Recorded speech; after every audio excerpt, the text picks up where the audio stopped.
Habari gani Mwanakeo TV? Kama ni mara yako ya kwanza, tafadhali subscribe na turn on notification. Karibu katika ulimwengu wa siasa. Jina langu ni Mwanakeo TV. Aliyekuwa mwanachama wa chama cha demokrasia na maendeleo Chadema, Peter Madereka alihamia katika chama cha ACT Wazalendo ambacho kinaongozwa na muasisi wao ambaye ni Zitto Zuberi Kabwe. Peter Madereka katika mtandao wa Twitter ameishutumu Jumuiya ya Umoja wa Madola kwamba wanatumiwa na mabeberu.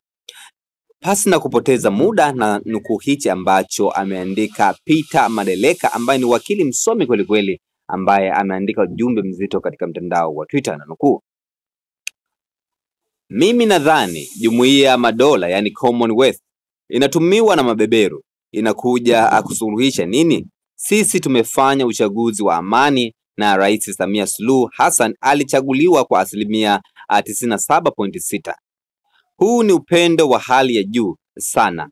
Ameandika maneno hayo Peter Madereka katika mtandao wa Twitter, na hiyo ndio nukuu ya maneno hayo ambayo Peter Madereka ameandika katika mtandao wa Twitter.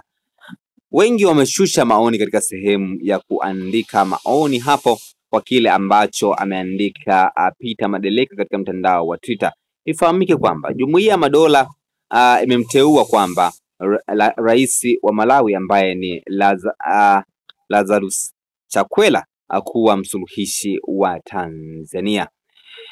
Lakini maoni yamekuwa ni mengi katika mtandao wa Twitter. Kama ilivyo ada yetu, napitia maoni mawili matatu nione watu maoni kwa hichi ambacho ameandika Peter Madereka katika mtandao wa Twitter. Pasi na kupoteza muda, naingia moja katika eneo la comment section au eneo la kuandika maoni hapa. Naziona jumbe zikitiririka nyingi kweli kweli, na watu wakiwa wanatoa mtazamo wao kwa hichi ambacho ameandika mwanasiasa mkongwe kweli kweli kutoka katika chama cha ACT Wazalendo. Lakini kabla ya hapo alikuwa katika chama cha demokrasia na maendeleo Chadema. Kwa kwanza anaitwa Mkoloni, anasema fikiri unafanya dhambi, halafu shetani ndo anakuongezea sara ya toba. Gaspar Milanza anasema ni hivi, umeweza kuchagua familia yake kwenye baraza la mawaziri, sasa anakuja kuadhirishia na kuambia familia yake wamesoma na wana uwezo kuliko Watanzania wote.